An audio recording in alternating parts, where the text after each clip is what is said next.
اعوذ باللہ من الشیطان الرجیم بسم اللہ الرحمن الرحیم الحمد للہ رب العالمین وصلی اللہ علی سیدنا و نبینا محمد و آلہ الطیبین الطاہرین۔ ہماری بات فصل سوم زیادت وجود بر ماہیت اور عروض وجود بر ماہیت کے بارے میں تھی، اور اس کے اندر بعض مطالب کو عرض کیا گیا۔ اس فصل کے اندر بنیادی طور پہ فیلسوف یہ بتانا چاہتا ہے کہ جب بھی ہم سفسطے کو رد کرنے کے بعد سے اصل الواقعیت کو قبول کرتے ہیں اور واقعیت شناسی کے اندر مختلف اشیاء کو جو موجود ہیں ان کا مطالعہ کرتے ہیں، ان اشیاء کو مشاہدہ کرتے ہیں، یہاں پر ہمیں روش تحلیلی کی اساس پر ہر شے کے اندر دو جہات نظر آتی ہیں۔ اگرچہ جہات متعدد ہیں اور بھی جہات ہو سکتی ہیں، لیکن فی الحال اس مطالعے کی اساس پر و اس منظر و اس نگاہ سے ہمیں ہر شے کے اندر دو جہات نظر آتی ہیں۔ ایک جہت سے وہ شے بقیہ تمام اشیاء کے ساتھ مشترک ہے، جس کو ہم اشتراک معنوی وجود کہتے ہیں، کہ وہ شے اس جہت موجودیت، اس جہت وجود کی اساس پر بقیہ تمام اشیاء دیگر و بقیہ تمام اور موجودات کے ساتھ شریک ہے اور ان موجودات کے ساتھ اشتراک رکھتی ہے۔ لیکن وہی شے جس جہت سے مغایرت رکھتی ہے، بقیہ اشیاء کے ساتھ وہی شے تمایز رکھتی ہے، متمایز ہوتی ہے، تو اس صورت میں وہ شے دوسری اشیاء سے فرق رکھتی ہے، یعنی وہی شے ایک اور جہت سے، ایک اور جنبے و ایک اور پہلو سے بقیہ اشیاء کے ساتھ تمایز و اختلاف رکھتی ہے۔ اور یہ جہت و جنبہ جس کو ہم نے کہا کہ یہ جہت یہ بیان کرتی ہے کہ یہ واقعیت کس طرح کی واقعیت ہے، یہ واقعیت کس جنس سے تعلق رکھتی ہے، یہ واقعیت کس نوع کی واقعیت ہے، کس قسم کی واقعیت ہے۔ کہ یہاں پر جنس اور نوع سے مراد جنس و نوع منطقی نہیں ہے، جو منطق میں جنس و فصل وہ والا نہیں ہے، بلکہ جنس سے مراد یا نوع سے مراد کس قسم کی واقعیت ہے، کس طرح کی واقعیت ہے، اس واقعیت کی کیا کیفیت ہے۔ اور اس کو ہم نے اس جہت کو کہ جس سے ایک شے دوسری اشیاء کے ساتھ متمایز ہوتی ہے و متغیر ہوتی ہے، اس کو ماہیت کہتے ہیں، اور اس کو مفہوم ماہوی فیلسوف قرار دیتا ہے۔ بس اس تقریر کی اساس پر وجود وہی جس کی تعریف ہم نے پہلے کی، بلکہ یوں کہا جائے کہ جو غنیت تعریف ہے، یا بے عبارت علامہ طباطبائی کہ جس کی تعریف لانا محال ہے، مفہوم عام میں ہستی جو تمام اشیاء میں شریک ہے، ماہیت وہ جہت اختصاصی جو ایک شے کو دوسری شے سے تمایز دیتی ہے، جو ایک شے کو دوسری شے سے جدا کرتی ہے، اس کو ماہیت کہتے ہیں۔ اور خارج میں ہر شے کے اندر یہ دو جہات، جہت ماہوی، جہت وجودی، جہت ماہوی، جہت وجودی، یہ اشیاء کے اندر موجود ہے۔ اب یہاں پہ خارج میں ہی یہ دو جہات آپس میں، اب وہ جہت ماہوی اس شے کو دیگر اشیاء سے تمایز دیتی ہے، یہ تو اپنی جگہ پہ مسلم آپ کی خدمت میں بیان کیا، لیکن ایک اور مطلب کہ خارج میں ہی یہ اس شے کی دو جہات ہیں، یہ دو جہات آپس میں بھی تغایر رکھتے ہیں، آپس میں بھی تمایز رکھتے ہیں اور آپس میں بھی تباین رکھتے ہیں، اور یہی معنی ہے زیادت وجود بر ماہیت کا، یعنی وہ جو جہت وجودی ہے اس جہت ماہوی کے اندر شامل نہیں ہے، اس جہت ماہوی کے اندر داخل نہیں ہے، بلکہ وہ جہت وجودی اس جہت ماہوی سے اختلاف و مغایرت رکھتی ہے۔ یعنی خارج میں ہی یہ دو جہات ایک شے کے اندر مغایرت رکھتی ہیں، کہ جب ایک انسان مدرک یعنی جو ادراک رکھتا ہے وہ اس شے سے روبرو ہوتا ہے، تو یہاں پر دو مفاہیم کو دو جہات سے انتزاع کرتا ہے، کہ اس لسان مشترک سے مفہوم وجود کو انتزاع کرتا ہے، اور وہ جو اس شے کی جہت ماہوی ہے و جہت اختصاصی ہے، اس سے وہ مفہوم ماہوی کو انتزاع کرتا ہے۔ بس یہاں پہ آپ کی خدمت میں بیان کیا تھا کہ ہر شے کی یہ دو جہات آپس میں مغایرت رکھتی ہیں، اور خارج میں یہ مغایرت ہے جس کا نتیجہ تغایر مفہومی و مغایرت در مفہوم ہے۔ اس کے علاوہ زیادت کا معنی بھی یہیں سے روشن ہو جاتا ہے کہ زیادت کا معنی کیا ہے، یعنی یہ دو جہات خارج میں مغایرت رکھتے ہیں، یہ دو جہات خارج میں ایک دوسرے کے مغایر و ایک دوسرے کے غیر ہیں، غیریت رکھتے ہیں، عینیت نہیں ہے، بے عینی ہی یہ جہت ماہوی بے عینی ہی جہت وجودی نہیں ہے، یہ جہت وجودی جزء ماہیت یا عین ماہیت قرار نہیں پاتی بلکہ غیر از ماہیت ہے و خارج از ذات ماہیت قرار پاتی ہے۔ اور اس کا نتیجہ منطق میں آتا ہے کہ یہیں سے آپ متوجہ ہو سکتے ہیں کہ تاثیر فلسفہ بر دیگر علوم کس طرح سے کہ فلسفے کی اس مبنا یعنی مغایرت وجود و ماہیت کے اساس پر علم منطق میں جب تعریف کرتے ہیں اشیاء کی، کسی بھی تعریف کے اندر وجود کو اخذ نہیں کیا جاتا،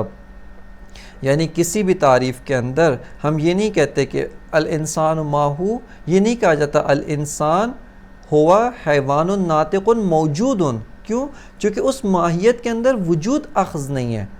جہت وجود غیر از جہت ماہیت ہے، لہٰذا یہاں پر مغایرت زیادت وجود یا ان الوجود زائد علی الماہیت، اس سے مراد ان الوجود مغایر علی الماہیت کہ وجود مغایر با ماہیت ہے۔ عروض کا کیا معنی ہے؟ اس کی طرف توجہ کریں، یہ کتاب ہے، یہ میز ہے، یہ کتاب اور میز آپس میں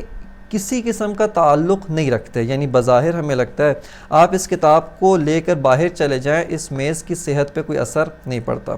یا اس میز کو لے کر چلے جائیں کتاب کی صحت پہ کوئی اثر نہیں پڑتا، یعنی یہ جو کتاب اور میز ہیں یہ آپس میں مغایر ہیں، آپس میں تباین جدا ہیں، ایک دوسرے سے کوئی تعلق نہیں رکھتے، ایک سطحی بیان کی اساس پہ کہہ رہے ہیں کہ آپس میں کوئی تعلق نہیں رکھتے، اگرچہ بہت عمیق طور پہ دیکھا جائے، ہستی شناسی کے لحاظ سے دیکھا جائے ایک نوع کا ضعیف تعلق رکھتے ہیں، لیکن وہ ہمارے مد نظر نہیں ہے۔ بس یہ میز، یہ کتاب اور یہ اشیاء، یہ جو ہمارے سامنے بے تحاشا اشیاء موجود ہیں، یہ آپس میں کوئی خاص تعلق نہیں رکھتے ہیں، ان میں مغایرت ہے، ان میں بینونت ہے، یعنی تباین موجود ہے، لیکن تباین کہیں من جمیع الجہات، یعنی ایک بہت ہی عمیق اور بہت ہی وسیق ان میں تباین موجود ہے۔ فیلسوف یہاں پہ آ کے کہتا ہے کہ جب آپ نے پہلے مدعا میں یہ ثابت کیا کہ وجود زائد بر ماہیت ہے، یعنی جزء ماہیت نہیں ہے، عین ماہیت نہیں ہے، نہ ہی ماہیت جزء وجود ہے، نہ ہی ماہیت عین وجود ہے، اب آپ یہ کہنا چاہتے ہیں کہ وجود اور ماہیت میں کسی طرح کا کوئی تعلق نہیں ہے، یعنی ایک ہی شے کا جب ہم مطالعہ کر رہے ہیں اور اسی شے کے اندر ایک جہت وجودی ہے، ایک جہت ماہوی، اور آپ نے یہ اس بات کیا کہ ایک ہی شے کی جہت وجودی اسی شے کی جہت ماہوی کے ساتھ مغایرت رکھتی ہے، یہاں پہ آیا اب آپ یہ بھی اس بات کرنا چاہتے ہیں کہ یہ دو الگ اشیاء ہیں، دو بالکل جدا چیزیں ہیں، میز اور کرسی کی طرح دو بالکل الگ موجودات ہیں، دو بالکل الگ ہی حقائق ہیں۔ یہاں پر فیلسوف پلٹ کے کہتے ہیں کہ نہیں، اگرچہ ہم کہتے ہیں کہ جہت ماہوی غیر از جہت وجودی ہے، جہت وجودی غیر از جہت ماہوی ہے، لیکن ہمارا مدعا یہ نہیں کہ اصلاً کسی طرح کا تعلق نہیں ہے، بلکہ فیلسوف کہتا ہے کہ یہاں پہ ان میں تعلق عروض ہے، یعنی تعلق خارج از ذات ہے، اور اس تعلق خارج از ذات کی وجہ سے، اس تعلق خارج از ذات کی اساس پر ہم یہ کہتے ہیں کہ یہ وجود اور ماہیت دونوں مل کر ایک شے کو تشکیل دیتے ہیں، یہ وجود اور ماہیت ایک حقیقت بناتے ہیں، یعنی ایک حقیقت کس طرح سے؟ ایک حقیقت ذو جہات کہ جن کی جہات میں تباین ہے، جن کی جہات میں تغایر ہے، لیکن وہ تباین و تغایر اس شے کی وحدت کو خراب نہیں کرتے، اس شے کو دو اشیاء یا اس شے کو متعدد اشیاء کے اندر تبدیل نہیں کرتے ہیں۔ اس کو کہتے ہیں عروض وجود بر ماہیت، یعنی وجود ماہیت کی ذات میں تو شامل نہیں ہے، وجود ماہیت کا نہ جزء ذات ہے نہ ہی عین ذات ہے، بلکہ خارج از ذات ہے۔ لیکن کس طرح کا خارج از ذات ہے؟ آیا اس طرح کا خارج از ذات ہے کہ کوئی تعلق، کوئی ارتباط، کسی نوع کا ان میں تعلق موجود نہیں ہے، یا نہیں ایسا خارج از ذات ہے جن میں تعلق موجود ہے، اور ان میں تعلق خارج از ذات جس کو تعلق عروض کہتے ہیں وہ ان کے اندر تعلق موجود ہے۔ یہاں پہ آتے ہیں اس کو بیان کرنے کے بعد کہ یہ عروض اور تغیر اور یعنی زیادت اور عروض، یہ دونوں ابھی جب ہم اس میں فیلسوف کی روش کی طرف اشارہ کریں گے وہاں پر بھی یہ مطلب تھوڑا اور کھل کر آئے گا، اور وہ یہ ہے کہ یہاں پر دیکھتے ہیں کہ ایک فیلسوف اس مطلب کو بیان کرنے میں کس روش سے استفادہ کر رہا ہے۔ یہاں پر فیلسوف کس طرح سے جو ہے وہ واقعیت کی تحلیل کر رہا ہے، اور کس طرح سے روش ہائے فلسفی جن کو آغاز کتاب میں، یعنی کتاب سے پہلے بلکہ مقدمات کے اندر روش فلسفہ میں بیان کیا تھا، یہاں پر فیلسوف کس کس روش کو اعمال کرتا ہے، اس مطلب کو ہم یہاں پر ذکر کرتے ہیں۔ مرحوم علامہ طباطبائی رضوان اللہ نے جہاں پر اس فصل کے آغاز میں اپنے مدعا کو بیان کیا، اصل مطلب کو بیان کرتے ہیں، یہیں پہ آ کر وہ روش کی جانب بھی اشارہ کرتے ہیں، اور روش کو بھی یہاں پر کھول کر بیان کرتے ہیں کہ جس سے جو ہے وہ ہمیں یہاں پر فیلسوف کی روش کی جانب بھی جو ہے وہ التفات حاصل ہوتا ہے۔ علامہ فرماتے ہیں کہ جب خارج میں، اب توجہ کیجئے کہ یہاں پہ فیلسوف کس روش سے اشیاء کو تحلیل کر رہے ہیں، اس کو ذرا سا دیکھنے کی ضرورت ہے۔ خارج میں جب ہم نے نفی سفسطہ کیا اور اصل الواقعیت کو اس بات کیا، اس اصل الواقعیت کا مطالعہ کرنے چلے ہم، اور اس اصل الواقعیت کو آ کر ہم مطالعہ کرتے ہیں۔ یہاں پر ہم دیکھتے ہیں کہ اگرچہ یہ اصل الواقعیت واقعیت ہونے کے لحاظ سے، موجودیت کے لحاظ سے ایک شے ہے، ایک واقعیت جو ہے امتدادی ہے، ایک بہت ہی وسیع واقعیت ہے، لیکن ساتھ اس کے اندر اختلاف بھی موجود ہے، اس کے اندر آپس میں جہات تغیر بھی موجود ہے۔ یہاں پہ آ کر عقل شہودی، جس کی جانب پہلے اشارہ کیا تھا کہ عقل شہودی حضوری، یعنی عقل جو ہے وہ اشیاء کے ساتھ، چاہے اشیاء داخل نفس ہوں یا اشیاء خارج از نفس، فرق نہیں پڑتا، ان اشیاء کے ساتھ عقل ارتباط حضوری، ایک براہ راست ارتباط، ایک ارتباط حضوری برقرار کرتی ہے، اور عقل ان اشیاء کا مطالعہ کرتی ہے۔ ابھی عقل ایک شے کو اٹھا کر، مثال کے طور پہ ہم یہ لیتے ہیں عقل اس کتاب کا مطالعہ کر رہی ہے، عقل اسی کتاب کا جب مطالعہ کرتی ہے، اسی کتاب کے اندر عقل دو جہات کو پاتی ہے، یعنی در حالی کہ عقل ایک اور نگاہ سے دیکھتی ہے، کہتی ہے یہ ایک حقیقت، ایک واقعیت ہے، لیکن اس کے علاوہ عقل ایک اور جہت سے جب نگاہ کر رہی ہے، عقل کہہ رہی ہے کہ یہ ایک واقعیت ہے، لیکن ایک واقعیت ذو جہات ہے، ایک واقعیت ذو جوانب ہے، ایک واقعیت جو جہات متعدد، جوانب متعدد رکھتی ہے۔ یہاں پہ عقل آ کر اسی ایک واقعیت، جو ایک واقعیت ہے، اس کی تحلیل کرتی ہے۔ توجہ کریں، عقل کس طرح سے تحلیل کرتی ہے؟ اس ایک واقعیت کے اندر جو جہات موجود ہیں، ان جہات کا آپس میں ایک دوسرے کے ساتھ فرق دیکھنا، یہ جو جہت ماہوی ہے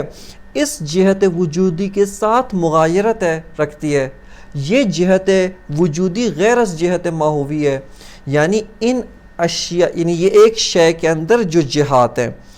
ان جہات میں آپس میں مغایرت موجود ہے، اور اس کو جو ہے اصطلاح کے مطابق علامہ نے یہاں پہ جو اصطلاح استعمال کی ہے وہ اصطلاح ہے تجرید، یعنی عقل آ کر ایک شے کی جہات کو جدا جدا کرنا، مجرد کرنا، تحلیل کرنا، اسی کو علامہ نے بعض جگہوں پہ تحلیل عقلی سے بھی جو ہے وہ تعبیر کی ہے، لیکن یہاں پہ علامہ تجرید کا اصطلاح استعمال کرتے ہیں کہ عقل آ کر اسی شے کو، ایک شے، ایک واقعیت، ایک ہی حقیقت، اسی کو آ کر عقل جو ہے کھولتی ہے اور اس کی جہات کو ایک دوسرے سے جدا کر کے ان جہات کے احکام کو بھی الگ کرتی ہے۔ پس عقل آ کے کہتی ہے یہ ایک شے ہے، لیکن ایک شے ذو جہات، ایک جہت اس کی جہت ماہوی ہے، اس جہت ماہوی میں یہ احکام ہے، یہ جہت ماہوی یہ ہے۔ اسی شے کی ایک اور جہت ہے، وہ جہت وجودی ہے۔ اس جہت وجودی اور اس جہت ماہوی میں تغیر پایا جاتا ہے۔ پس عقل نے آ کے اس شے کی جہات کو مغایرت کیا، اس شے کی جہات کو تحلیل کر کے کھولا اور اس شے کی جہات کو آپس میں تجرید کیا۔ پھر عقل آ کر ایک اور مطلب کی طرف متوجہ ہوتی ہے، اور وہ یہ کہ خوب آپ نے جو ہے اس شے کی جہات کو جدا کیا، لیکن آیا یہ جو شے کی جہات جدا جدا ہے، آیا اس طرح سے جس طرح یہ میز ہے اس کا کتاب سے تعلق نہیں، اور اسی طرح دیگر اشیاء کے ساتھ تعلق نہیں، ایک دم مغایر، ایک دم جدا جدا اشیاء ہیں۔ یہ کرسی کا اس میز سے تعلق نہیں ہے، یہ لباس کا میز سے تعلق نہیں ہے، اور اس طرح الگ الگ ایک دم اشیاء جدا جدا ہیں۔ خوب اگر اس طرح سے ہوتا تو جس طرح ہم یہ کہتے ہیں یہ بہت ساری اشیاء، یہ میز الگ ہے، یہ کرسی الگ ہے، کوئی بھی نہیں کہتا یہ ایک شے ہیں، یہ میز اور کرسی ایک چیز ہے، یہ لباس اور میز اور کرسی اور کتابیں اور یہ ساری جو اشیاء یہاں موجود ہیں یہ سب کی سب ایک چیز ہے، کوئی بھی اس بات کا حکم نہیں کرتا ہے۔ لیکن ہم تو یہاں پہ وجود اور ماہیت ان میں ایک نوع کا اتحاد بھی محسوس کرتے ہیں، یہاں پہ ایک نوع کا ان میں جو اتحاد بھی محسوس کرتے ہیں۔ عقل آ کر اب اسی شے کی جب تحلیل کر کے جہات کی مغایرت کی، اب عقل آ کر ایک اور حکم کرتی ہے، اور وہ یہ کہ درست ہے کہ میں نے کہا کہ وجود کی جہت غیر از جہت ماہوی ہے، وجود اشیاء کی ذات ماہوی کے اندر نہیں داخل، اس کی ذات ماہوی میں شامل نہیں ہوا ہے، لیکن اس طرح سے بھی نہیں ہے کہ وجود الگ پڑا ہوا ہے، ماہیت الگ پڑی ہوئی ہے، یہ دو چیزیں ہو جائیں، نہیں، بلکہ شے کی وحدت کو محفوظ رکھتے ہوئے، شے کی وحدت کو حفظ رکھتے ہوئے خارج میں دو جہات ہیں، اور یہ دو جہات آپس میں تباین رکھتی ہیں۔ پس یہاں پر ایک نوع کا اتحاد در دل غیریت موجود ہے، اور غیریت در اتحاد ہے، یعنی اتحاد در غیریت ہے، عینیت در غیریت یہاں پر موجود ہے۔ اور وہ عینیت کس طرح کی عینیت ہے؟ وہ عینیت ہے جس طرح کی صفت اور موصوف کی عینیت ہوتی ہے۔ صفت اور موصوف کی عینیت اس طرح سے ہوتی ہے کہ مثال کے طور پہ آپ کہتے ہیں کہ الانسان عالم، اب عالم ہونا انسان کی ذات میں شامل نہیں ہے، اس طرح سے نہیں ہے کہ آپ انسان کی ذات سے عالم کو سلب کریں تو یہ انسان ہی نہ بچے، آپ انسان کی ذات سے حیوانیت کو سلب کریں یہ انسان نہیں ہے، آپ انسان کی ذات سے ناطقیت کو سلب کریں یہ انسان نہیں ہے، سلب الشیء النفسی جو محال ہے، لیکن آپ انسان سے عالم کو سلب کریں، انسان انسان ہے لیکن انسان غیر عالم ہے، انسان جاہل ہے۔ بس علم انسان کی ذات کے اندر داخل نہیں ہے لیکن انسان کے ساتھ اتحاد رکھتا ہے، اور کس طرح کا؟ انسان موصوف ہے، علم اس کی صفت ہے، علم عارض بر موصوف ہے، علم عارض بر انسان ہے، اور اس کو عروض کہتے ہیں۔ پس عروض کا معنی کیا ہے؟ ایک نوع کی عینیت، جو عینیت خارج از ذات ہو، جو عینیت خارج از ذات موضوع جس طرح کی عینیت ہو، جیسے صفت اور موصوف کی عینیت ہوتی ہے، اس کو عروض کہتے ہیں۔ عقل جب آ کر توصیف، اب یہاں پہ روش توصیفی ہے، عقل توصیفی ہے، وہ آ کے کہتی ہے کہ یہ جو شے ہے کتاب، یہ کتاب موجود اور اس کی جو جہت کتابیت ہے خارج میں ہی وہ جہت موجودیت سے مغایرت رکھتی ہے، لیکن آیا مغایرت تام ہے؟ عقل کہتی ہے مغایرت تام نہیں ہے، بلکہ ان میں جس طرح کی مغایرت ہے وہ مغایرت صفت و موصوف ہے،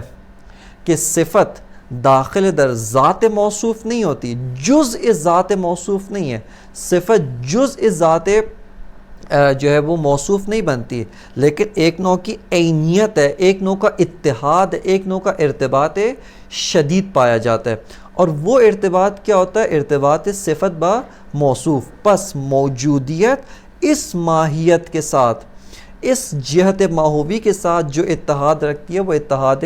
عروضی، یا اس کو آپ کہیں کہ صفت کا موصوف کے ساتھ اتحاد ہے۔ پس جب ہم کہتے ہیں کہ وجود عارض بر ماہیت ہے، وجود متحد با ماہیت ہے، لیکن اتحاد خارج از ذات، نہ جزء ذات نہ عین ذات، بلکہ اتحاد خارج از ذات و اتحاد صفت با موصوف، اس کو جو ہے وہ عروض کہتے ہیں۔ یہیں پہ بس ایک اصطلاحات اگر منطق سے استفادہ کریں تو علم منطق میں جہاں پہ مرحوم مظفر رضوان اللہ نے اس بحث کو مطرح کیا تھا باب کلیات خمس میں، ایک شے کو آپ قرار دیتے ہیں، کوئی بھی شے لیں، اس شے کے ساتھ ہم بقیہ تمام اشیاء کی جہات، بقیہ تمام اشیاء کی نسبت کو جب ہم پڑھتے ہیں، مطالعہ کرتے ہیں، ایک شے اس کے ساتھ بقیہ تمام اشیاء کی نسبت کو مطالعہ کرتے ہیں، ہم دیکھتے ہیں بہت ساری اشیاء اس شے کے ساتھ اصلاً کوئی تعلق نہیں رکھتی ہیں، بہت ساری اشیاء اس شے سے اصلاً کوئی تعلق نہیں، وہ اس پہ حمل نہیں ہوتے ہیں۔ مثال کے طور پہ آپ یہ قضیہ بنا سکتے ہیں الحجر و شجرون، یہ قضیہ باطل ہے، کیوں؟ چونکہ شجر وہ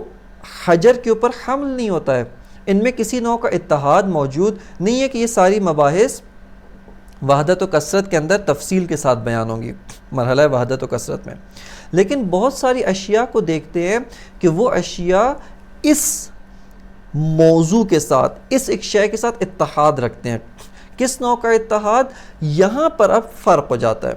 اور یہ کہ یہ جو محمول ہے جو اس موضوع کے اوپر حمل ہو رہا ہے، آیا اس کی ذات میں شامل ہے، اس کی ذات میں دخیل ہے، اس کو ذاتی کہتے ہیں۔ یعنی وہ محمول کہ جو جزء ذات موضوع ہو یا عین ذات موضوع، اس کو ذاتی کہتے ہیں، اور وہ محمول کہ جو جزء ذات موضوع نہیں ہے، اس موضوع پہ حمل ہوتا ہے لیکن اس کی ذات کا حصہ نہیں ہے، خارج از ذات ہے، خارج از ذات اس شے پہ حمل ہوتا ہے، اس کو عرضی کہتے ہیں کہ ذاتی یا تو جنس یا فصل یا نوع ہے، عرضی یا تو اس کی مزید تقسیمات ہیں کہ جس کو علم منطق نے تفصیل کے ساتھ بیان کیا جاتا ہے۔ پس عرضی عروض یعنی یہ شے خارج از ذات موضوع ہے لیکن مکمل طور پہ بے ربط با ذات موضوع نہیں ہے، بلکہ اس ذات موضوع کے ساتھ ارتباط رکھتی ہے، اور کس نوعیت کا ارتباط صفت با موصوف، یعنی صفت جس طرح سے خارج از ذات موصوف ہے لیکن اس موصوف پر حمل ہوتا ہے۔ بس یہاں پر اس مدعا کو علامہ طباطبائی بیان کرتے ہیں، اور اس کے بعد سے اس کے جو استدلالات ہیں اس کو یہاں پر علامہ ذکر کر کے اس کو جو ہے وہ تقویت کرتے ہیں۔ آئیں اس عبارت کو دیکھتے ہیں، یہاں پر یہ پیراگراف انتہائی اہمیت کا حامل ہے۔ الفصل الثالث فی ان الوجود زائد علی الماہیت عارض لہا، فرماتے ہیں کہ فصل سوم یہ ہے کہ وجود زائد بر ماہیت ہے، یعنی وجود مغایر با ماہیت ہے، جہت وجودی مغایر با جہت ماہوی ہے، عارض لہا لیکن وجود عارض بر ماہیت ہے، وجود اس طرح سے نہیں ہے کہ تغایر تام نہیں ہے، بلکہ تغایر در دل عینیت، تغایر در عینیت موجود ہے۔ پس وجود مغایر با ماہیت ہے، عارض بر ماہیت ہے۔ بمعنی ان المفہوم من احدہما غیر المفہوم من الآخر، فرماتے ہیں کہ جو کس معنی میں وجود عارض بر ماہیت ہے،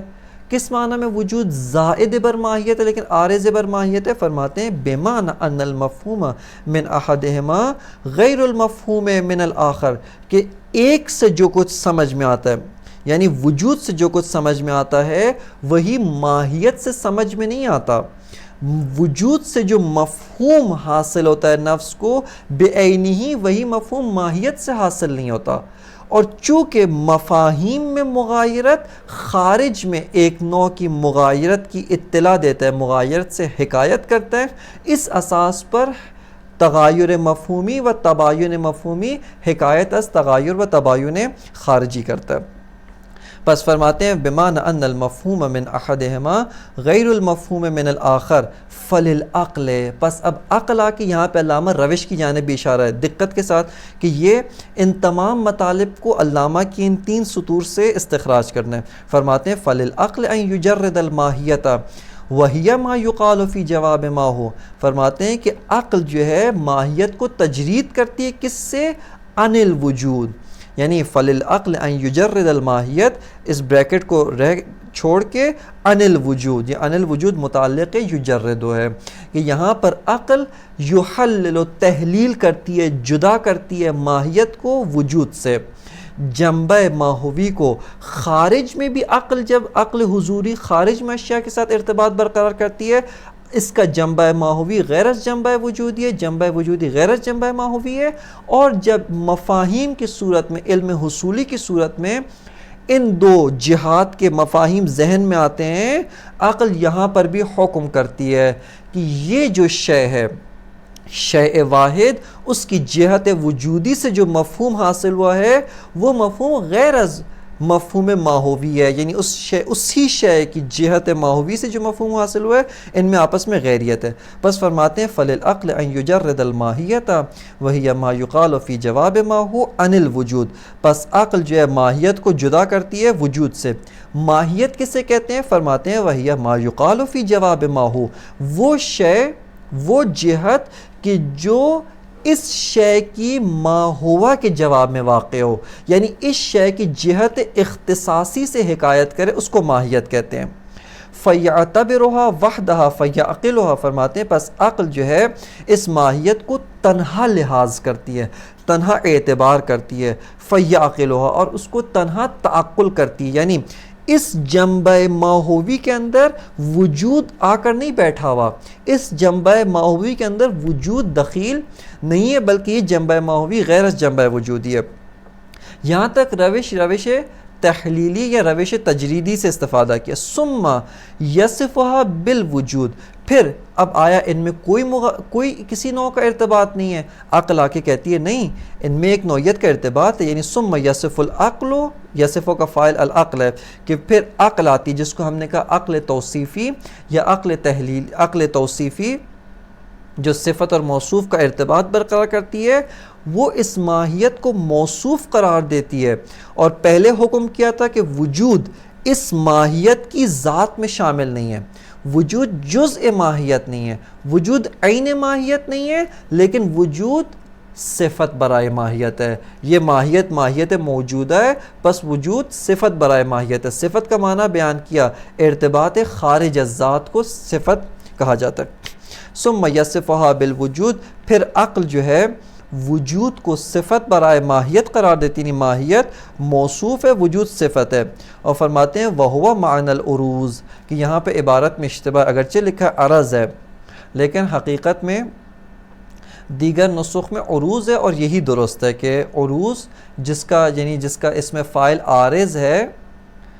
وہی کیا نام ہے، اس کا مصدر عروض ہے۔ فرماتے ہیں کہ وَهُوَ مَعْنَى الْعُرُوض، اس کے علاوہ عروض ایک اصطلاح فلسفی ہے، یعنی ارتباط دو اشیاء جن کا ارتباط خارج از ذات ہو، بطور صفت و موصوف ہو، کہ صفت و موصوف کی جو ہے وسیع انواع کہ اس میں جانا مقصود نہیں ہے، صرف مقصود یہ ہے کہ ارتباط خارج از ذات یہ جو ہے وہ عروض کہلاتا ہے۔ بس فرماتے ہیں وَهُوَ مَعْنَى الْعُرُوض، یہ معنی عروض ہے۔ فَلَيْسَ الْوُجُودُ عَيْنًا لِلْمَاهِيَّةِ وَلَا جُزْءًا لَهَا، پس وجود نہ تو عین ماہیت ہے نہ ہی جزء ماہیت ہے، ذات ماہیت میں نہیں ہے، ذاتی منطق کی اصطلاح کے مطابق وجود ذاتی ماہیت نہیں ہے بلکہ عرضی ہے، عارض ہے، حمل ہوتا ہے لیکن حمل بطور عروض و حمل بطور عرضی حمل ہوتا ہے۔ بس فلیس الوجود عینا للماہیت ولا جزءا لها، یہ علامہ طباطبائی رضوان اللہ نے اس فصل کی جو محتوی اس کی تقریر یوں بیان کی ہے۔ یہاں پر ہم آتے ہیں، آ کر اسی فصل کی اور علامہ کے اسی بیان کی ایک اور طرح سے تقریر کی گئی ہے، ایک اور طرح سے مطالب کو وضاحت دی گئی ہے کہ جو اساتید و حکماء اسلامی کے مطابق یہ تقریر درست نہیں ہے، اور یہ تقریر مبانی فلسفی و مبانی معرفت شناسی کے ساتھ سازگاری نہیں رکھتے۔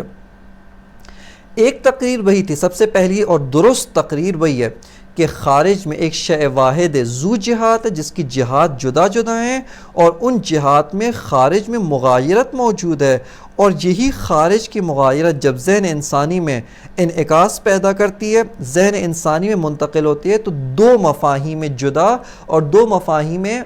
جو ہے وہ مغایر ہمیں حاصل ہوتے ہیں، کہ ایک مفہوم سے یہی شے بقیہ تمام اشیاء کے ساتھ جہت اشتراکی رکھتی ہے، لیکن وہی شے دیگر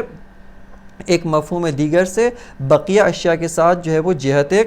اختلاف و جہت اختصاص و جہت مغایرت رکھتی ہے، اور اسی شے کے ان دو جہات میں خارج میں مغایرت ہے۔ یہ دقت کے ساتھ اس کے اوپر تاکید کی جا رہی ہے کہ یہ مغایرت خارج میں مغایرت ہے۔ بعض اور جو بزرگان ہیں انہوں نے آ کر علامہ طباطبائی کی اسی فصل کو ایک اور طرح سے بیان کیا ہے۔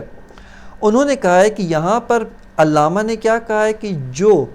ایک سے یعنی مفہوم ماہوی ہے، مفہوم وجودی ہے، یہ آپس میں مغایر ہیں، لیکن خارج میں مغایرت موجود نہیں ہے، بلکہ خارج میں جہت وجودی عین جہت ماہوی ہے، یعنی خارج میں وجود اور ماہیت میں کسی طرح کا تغیر موجود نہیں ہے، کسی نوع کا تباین موجود نہیں ہے، کسی جہت سے مغایرت موجود نہیں ہے، بلکہ خارج میں عینیت ہے، خارج میں ان میں کسی طرح کا اختلاف موجود نہیں ہے۔ لیکن جیسے ہی ایک انسان اس شے سے روبرو ہوتا ہے، اس شے کی طرف متوجہ ہوتا ہے، اس کے ذہن میں آ کر دو جہات بن جاتی ہیں۔ بس ان بزرگان و ان اساتید کے مطابق جنہوں نے یہ تقریر دوم کی کہ خارج میں وجود اور ماہیت میں کسی نوع کا اختلاف نہیں ہے، خارج میں وجود اور ماہیت میں کسی جہت سے مغایرت موجود نہیں ہے، مغایرت ہے تو صرف اور صرف ذہن میں ہے، اور ذہن میں مفہوم ماہوی غیر از مفہوم وجودی ہے، ذہن میں مفہوم وجودی غیر از مفہوم ماہوی ہے، لیکن خارج از ذہن، خارج از واقعیت، خارج از نفس انسانی نہ وجود غیر از ماہیت ہے، نہ ہی ماہیت جو ہے غیر از وجود ہے، یعنی اسی ایک ہی شے کی ان دو جہات میں آپس میں کسی طرح کا تباین اور کسی جہت کی مغایرت خارج میں پائی نہیں جاتی۔ یہ ان اساتید کا قول ہے، اور ان اساتید نے اس فصل کو یعنی اس جو ہے مطلب کو اور اس فصل کو اس طرح سے تقریر کی ہے۔ بس ان کے مطابق جیسا آپ کی خدمت میں عرض کیا کہ صرف مغایرت ذہن میں ہے، خارج میں کسی طرح کی مغایرت موجود نہیں ہے، اور خارج میں ایک ہی شے میں کئی جہات نہیں ہیں۔ توجہ کیجئے گا، اس قول کا لازمہ کیا ہے؟ خارج میں یہ شے ایک ہی شے ہے، نہ یہ کہیں کہ ایک شے ذو جہات ہے، بلکہ خارج میں یہ ایک ہی شے ہے، ایک ہی حقیقت ہے، من جمیع الجہات ایک ہے، یعنی اس کے اصلا جہات ہی کوئی نہیں ہے، ایک ہی شے، کوئی جہت نہیں ہے۔ لیکن یہی شے جو خارج میں کوئی جہات نہیں رکھتی، جو خارج میں عینیت محض رکھتی ہے، خارج میں اس کی جہت وجودی عین جہت ماہوی ہے، جب ذہن میں آتی ہے، جب ذہن میں منعکس ہوتی ہے، جب ذہن کے اندر جو ہے وہ آتی ہے، اس وقت یہ چند مفاہیم میں تبدیل ہو جاتی ہے کہ ان مفاہیم میں تغایر موجود ہے اور ان مفاہیم میں مغایرت موجود ہے۔ یہ بعض اساتید نے اس فصل کی اس طرح سے تقریر کی ہے۔ یہ تقریر جو ہے بعض اور قواعد فلسفی اور بالخصوص قواعد معرفت شناسی کے ساتھ جو ہے وہ تعلق کے ساتھ جو ہے سازگار نہیں ہے، اور وہ جو ایک روش عقلی دیگر جو بیان کی تھی جس کو کہا تھا انسجام، یعنی عقل آ کر ان مباحث کو آپس میں منظم کرتی ہے، مرتبط کرتی ہے، اور دیکھتی ہے کہ کوئی بحث دیگر بحث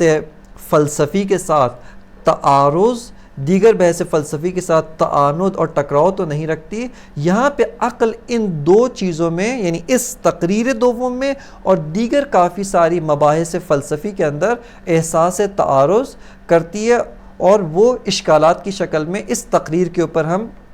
پیش کرتے ہیں، اور وہ یہ ہے کہ اس تقریر کے اوپر بعض اشکالات معرفت شناسی وارد ہوتے ہیں۔ سب سے پہلے ایک مختصر سا تعارف معرفت شناسی کا کہ یہ مقدمے کے اندر اس کو ذکر نہیں کیا۔ معرفت شناسی وہ علم ہے کہ جو معرفت کے بارے میں بحث کرتا ہے، جو معرفت سے گفتگو کرتا ہے، یعنی انسان علم رکھتا ہے، انسان ادراک رکھتا ہے، خود ادراک ایک اور علم بمعنی مجموعہ مسائل، جیسے علم فلسفہ، علم منطق، مجموعہ مسائل جو ایک موضوع اور ایک موضوع کے محور میں ہوتے ہیں، اس کو علم کہتے ہیں۔ یہ جو علم ہے، علم جس کو جو حصول الصورت الشیء عند العقل، یہ جو علم ہے، ادراک ہے، یہ علم اور ادراک اس معنی میں یہ ایک اور علم بمعنی مجموعہ مسائل کا موضوع واقع ہوتا ہے، اور اس علم کے اندر، اس علم بمعنی مجموعہ مسائل کے اندر اس ادراک کے عوارض ذاتیہ سے گفتگو کی جاتی ہے۔ یہاں پر بحث ہوتی ہے کہ آیا ہمارا علم مطابق با واقعیت ہے یا مطابق با واقعیت نہیں ہے، اس طرح سے کہ آیا ایک انسان جس طرح سے واقعیت خارج میں ہے، جس طرح سے واقعیت حقیقت میں موجود ہے، جس طرح سے اشیاء خارج میں موجود ہیں، حقیقت رکھتی ہیں، کیا انسان ان اشیاء کو بطور واقعی، بطور حقیقی درک کر سکتا ہے یا درک نہیں کر سکتا؟ آیا علم بے اشیاء، یعنی ہم کہتے ہیں کہ یہ علم ہے، یہ شے، یہ کتاب ہے،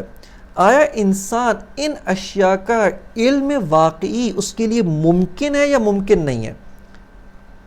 جیسا کہ بہت سارے افراد نے آ کے معرفت شناسی میں انکار کیا کہ ہمیں اشیاء کا علم واقعی و علم حقیقی ممکن نہیں ہے، بلکہ اشیاء کا علم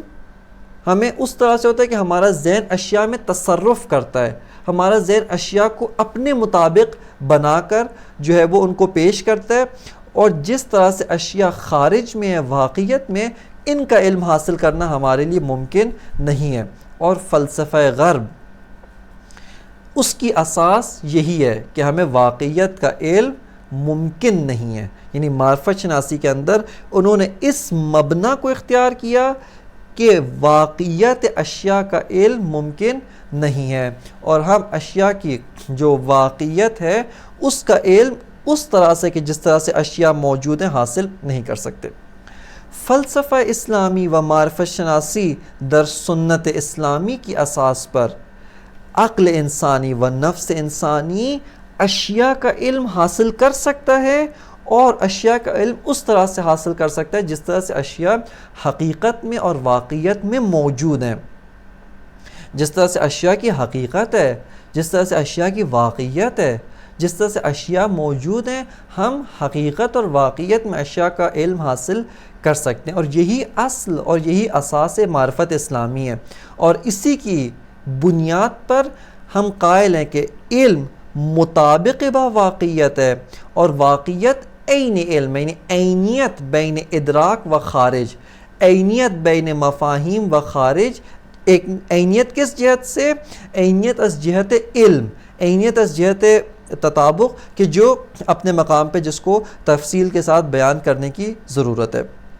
بس یہاں پر اس علم کے اندر، اس بحث کے اندر، اس مقام پہ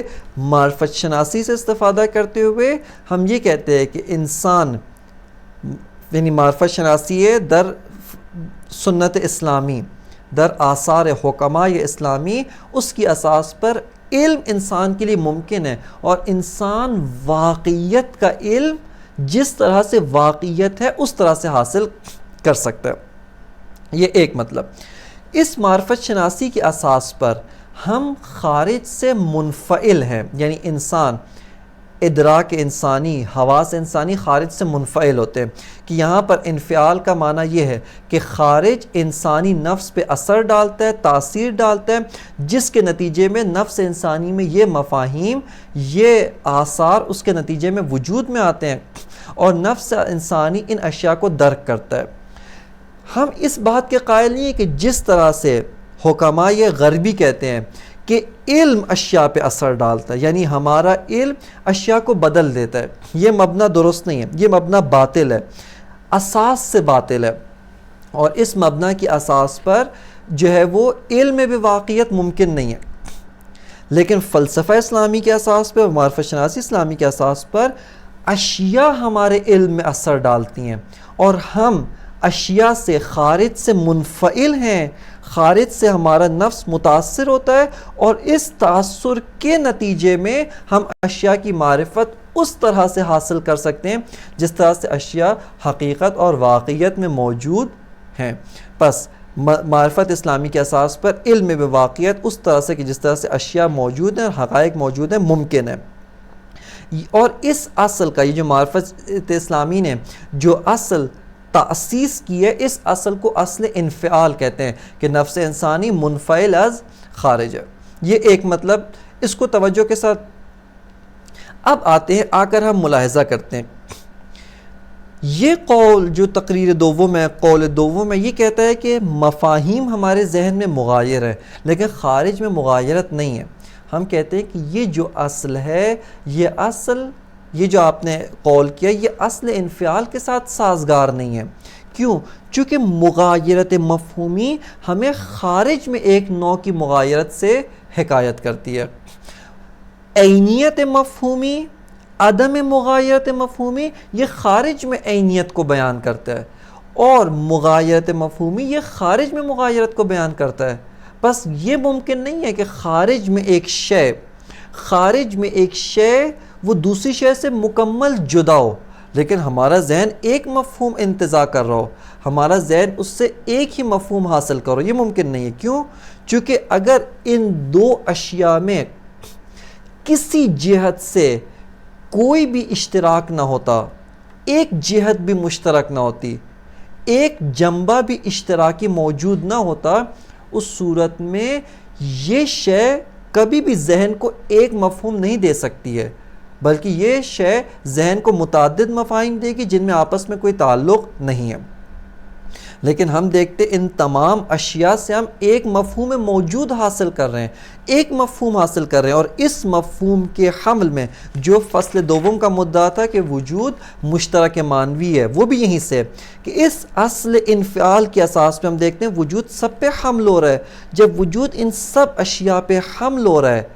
ایک ہی معنی میں حمل ہو رہا ہے، اور حمل میں حمل کے لحاظ سے فرق نہیں پاتے. بس یہاں سے ہماری عقل حکم کرتی ہے کہ چونکہ مفہوم میں عینیت ہے لہٰذا مصادیق میں بھی اس جنبہ موجودیت سے، اس جہت موجودیت سے عینیت ہونی چاہیے، اور یہ ساری اشیاء جہت موجودیت سے خارج میں وہ ایک نوع کا اشتراک و خارج میں ایک نوع کی عینیت رکھتے ہیں. بس یہاں سے ہم نے دیکھا کہ اس جہت موجودیت جو مفہوم کی شکل مشترک معنوی ہے، خارج میں یہ بطور جو ہے جہات وجودی کی اس طرح سے یہ اشتراک ہے. لیکن یہیں پہ ہماری عقل دیکھتی ہے کہ اگر مفہوم ماہوی غیر از مفہوم وجودی، یعنی اسی شے کتاب، اس کا مفہوم ماہوی غیر از مفہوم وجودی ہے، اب آ کر کوئی یہ ادعا کرے کہ نہیں خارج میں عینیت ہے، وجود مغایر بماہیت نہیں ہے، صرف ذہن میں آ کے وجود مخالف بماہیت و مغایر بماہیت ہوتا ہے، ہم اس کو جواب دیں گے کہ آپ کے اوپر اشکالات معرفت شناسی وارد ہوتے ہیں، اور آپ اس اصل انفعال سے جو ہے وہ تخطی کر رہے ہیں. کیونکہ اصل انفعال کے اساس پہ ہم منفعل از خارج ہیں، اور چونکہ ذہن میں دو مفاہیم مغایر موجود ہیں، پس حتماً خارج میں دو جہات ہیں جن جہات میں آپس میں تغایر و تباین موجود ہے، اور اس کو جو ہے وہ ہم زیادت وجود بر ماہیت کا نام دیتے ہیں. پس خارج میں وجود نہ تو جزء ماہیت ہے نہ ہی عین ماہیت ہے بلکہ مغایر با ماہیت ہے. اگرچہ ایک شے کی وحدت کے ساتھ شے واحد ذو جہات، اسی میں ایک جہت وجودی ایک جہت ماہوی، اور ان دو جہات میں آپس میں مغایرت موجود ہے. پس معرفت شناسی کی اساس پر انتزاع مفہوم واحد من جہت واحد از مصادیق کثیرہ من جہت کثرت محال ہے. یعنی ایک مفہوم آپ حاصل کر رہے ہیں مصادیق متکثرہ سے، لیکن آپ کیسے حاصل کر رہے ہیں کہ ان مصادیق متکثرہ میں کوئی جہت مشترک نہیں ہے لیکن آپ پھر بھی ایک مفہوم حاصل کر رہے ہیں. فرماتے ہیں یہ محال اور سفسطہ ہے. بس انتزاع مفہوم واحد من جہت واحد کہ جس جہت سے وہ ایک مفہوم ہے مشترک معنوی ہے، از مصادیق متکثر من جہت کثرت، ہاں مصادیق متکثر من جہت وحدت جو ان کی جہت وجودی ہے، اس سے اگر ہم ایک مفہوم حاصل کریں کوئی اشکال نہیں، کیونکہ جہت وحدت وجودی، جہت وحدت سے ہم ایک مفہوم حاصل کر رہے ہیں، یہ درست ہے اور قواعد معرفت شناسی کے ساتھ سازگار ہے، اور اشتراک معنوی کی اساس اور بنیاد بھی یہی ہے. اسی طرح سے انتزاع مفاہیم کثیر، ہم متعدد مفاہیم جو ایک دوسرے سے جدا، ایک دوسرے سے مغایرت رکھتے ہیں، من شیء واحد، ایک شے سے مفاہیم متعدد کو انتزاع کرنا من جہت واحد، یہ بھی محال ہے۔ پس حتماً اس شے واحد میں جہات متعدد ہیں، اس شے واحد میں جوانب بھی متعدد ہیں کہ جن سے ہم مفاہیم متعدد کو حاصل کرتے ہیں، اور یہ اصل انفعال کے ساتھ سازگار ہے۔ اور یہی معنی ہے عروض، یہی معنی ہے زیادت وجود بر ماہیت اور مغایرت وجود با ماہیت۔ اس کا معنی بھی یہی ہے کہ وجود نہ تو ماہیت کی نسبت جزء ذات ہے اور نہ ہی عین ذات ہے۔ اور علامہ طباطبائی یہاں پر یہی بیان کر رہے ہیں کہ علامہ خارج کی طرف ناظر ہیں، اور یہیں پہ تبھی علامہ یہاں پر یہ فرماتے ہیں شروع میں کہ ایک سے جو کچھ سمجھ میں آتا ہے مفہوم من احدہما غیر المفہوم من الآخر، جہت وجودی سے جو کچھ سمجھ میں آتا ہے غیر از جہت ماہویہ، لیکن نتیجہ علامہ خارج کا لیتے ہیں، اور وہ کیا ہے کہ خارج میں عقل جو ہے کہتی ہے کہ یہ دو جہات جدا ہیں، وجود عین ماہیت نہیں ہے، وجود جزء ماہیت نہیں ہے، غیر از ماہیت ہے، اور وجود جو ہے وہ کیا نام ہے عارض بر ماہیت ہے، اور وجود اتحاد عروض با ماہیت رکھتا ہے۔ یہاں پر ایک اور مطلب کو ذکر کر کے جو اسی مسئلے کے اندر یہ اسی فصل کی تقریر دوم، یعنی پس اب آپ نے ملاحظہ کیا کہ خود حکماء ان کے دو گروہ ہیں، ایک گروہ کہتا ہے خارج میں مغایرت ہے، پس ذہن میں مغایرت ہے، اور علامہ اسی گروہ میں سے، علامہ انہی گروہ حکماء و فلاسفہ میں جو خارج میں مغایرت کے قائل و اس کے بالتبع ذہن میں مغایرت کے قائل ہے۔ دوسرا گروہ حکماء جو ذہن میں مغایرت کا قائل ہے لیکن خارج میں وجود اور ماہیت کو جدا نہیں مانتا، بلکہ عینیت وجود و ماہیت در خارج کا قائل ہے۔ ایک اور گروہ سوم ہے کہ جو اساسی طور پہ زیادت وجود و ماہیت کے قائل نہیں ہے، اور یہیں سے ہمیں معلوم ہوتا ہے کہ اس فصل کا فصل دوم کے ساتھ ایک عمیق و گہرا ارتباط موجود ہے، اور وہ یہ کہ فصل دوم میں ہم نے کہا تھا وجود مشترک معنوی ہے، مشترک لفظی نہیں ہے، یعنی وجود ایک ہی معنی میں تمام موضوعات پہ حمل ہوتا ہے، نہ جس طرح سے اشاعرہ کہتے ہیں کہ جس موضوع پر وجود حمل ہوتا ہے وجود اسی موضوع کا معنی دیتا ہے۔ الانسان موجود کا معنی کیا؟ الانسان انسان، البقر موجود یعنی البقر بقر۔ وہ افراد کہ جو اشتراک لفظی وجود کے قائل ہیں اس فصل میں آ کر زیادت وجود با ماہیت کے قائل نہیں ہیں، وہ عینیت وجود با ماہیت کے قائل ہیں۔ تبھی دقت کے ساتھ اس مطلب کی طرف توجہ کیجیے گا کہ جو فصل قبلی میں اشتراک معنوی وجود کے قائل ہیں جیسے حکماء، وہ اشتراک معنوی وجود کے قائل ہیں، اس فصل میں وہ زیادت وجود با ماہیت کے قائل ہیں، اور جو حکماء، جو گروہ، جو متفکرین کہ اشاعرہ کہا کہ وہ اشتراک لفظی وجود کے قائل ہیں، وہ اس مقام پر آ کر زیادت وجود با ماہیت کے قائل نہیں ہیں بلکہ عینیت وجود با ماہیت کے قائل ہے، کہ ان کا مدعا یہ ہے کہ جس طرح سے وجود نہ تو خارج میں زائد با ماہیت ہے، مغایر با ماہیت ہے، نہ ہی ذہن میں جو ہے مغایر با ماہیت ہے، یعنی وجود کے مفہوم سے جو کچھ ہمیں سمجھ میں آتا ہے وہی مفہوم ماہوی ہے، لہٰذا وہ یہ کہتے ہیں کہ الانسان موجود کا معنی کیا؟ الانسان انسان، البقر موجود کا معنی کیا؟ البقر بقر، الواجب موجود یعنی الواجب واجب۔ پس ان کے نزدیک حتیٰ ذہن میں بھی، حتیٰ نفس کے نزدیک اور علم حصولی میں بھی جس طرح سے خارج میں کوئی مغایرت نہیں، اسی طرح علم حصولی میں بھی ان کے نزدیک کوئی مغایرت نہیں ہے، اور یہ زیادت وجود با ماہیت کے مخالف قول ہے کہ جو اصلاً قول حکماء کے ساتھ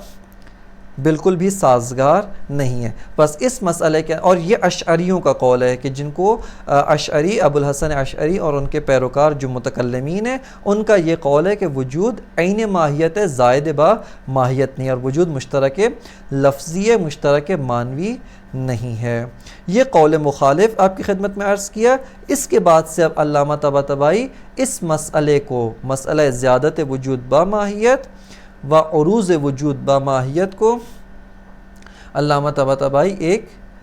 مسئلہ نظری قرار دیتے ہیں، اور مسئلہ نظری قرار دے کر علامہ اس کے اوپر بعض ادلہ اور بعض براہین ذکر کرتے ہیں کہ چونکہ وقت یہاں پہ ختم ہے، لہٰذا ان ادلہ و براہین کو درس بعدی کے اندر تفصیل کے ساتھ دیکھا جائے گا۔